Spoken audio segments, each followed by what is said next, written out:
اعوذ باللہ من الشیطان الرجیم، بسم اللہ الرحمن الرحیم۔ عبداللہ بن مسعود رضی اللہ تعالیٰ عنہ کہتے ہیں، ایک مرتبہ میں رسول کریم صلی اللہ علیہ وآلہ وسلم کے ساتھ مدینہ کے کھنڈرات میں چل رہا تھا اور ایک کھجور کی چھڑی پر سارا دے کر چل رہے تھے تو کچھ یہودیوں کا ادھر سے گزر ہوا۔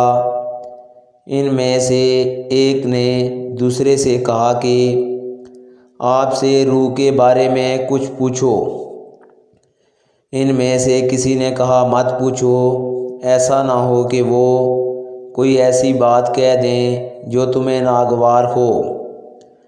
مگر ان میں سے بعض نے کہا کہ ہم ضرور پوچھیں گے۔ پھر ایک شخص نے کھڑے ہو کر کہا، اے ابو القاسم، روح کیا چیز ہے؟ آپ صلی اللہ علیہ وآلہ وسلم نے خاموشی اختیار فرمائی۔ میں نے دل میں کہا کہ آپ پر وحی آ رہی ہے، اس لیے میں کھڑا ہو گیا۔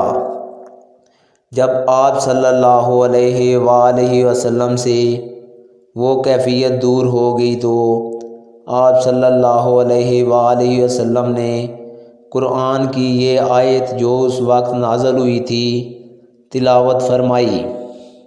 اے نبی، تم سے یہ لوگ روح کے بارے میں پوچھ رہے ہیں، کہہ دو کہ روح میرے رب کے حکم سے ہے اور تمہیں علم کا بہت تھوڑا حصہ دیا گیا ہے، اس لیے تم روح کی حقیقت نہیں سمجھ سکتے۔ صحیح بخاری حدیث نمبر 125۔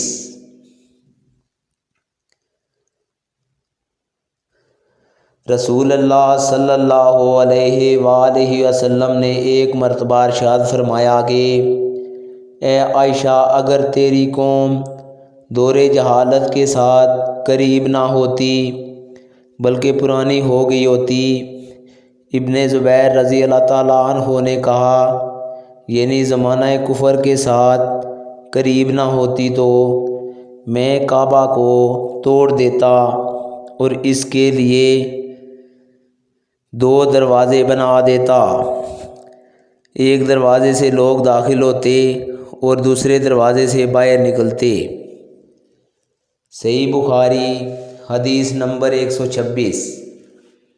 آج کی ویڈیو دوستو اتنی ہی، اگلی ویڈیو میں آپ لوگوں سے ملاقات ہوگی، تب تک کے لیے اجازت دیجیے، اللہ حافظ۔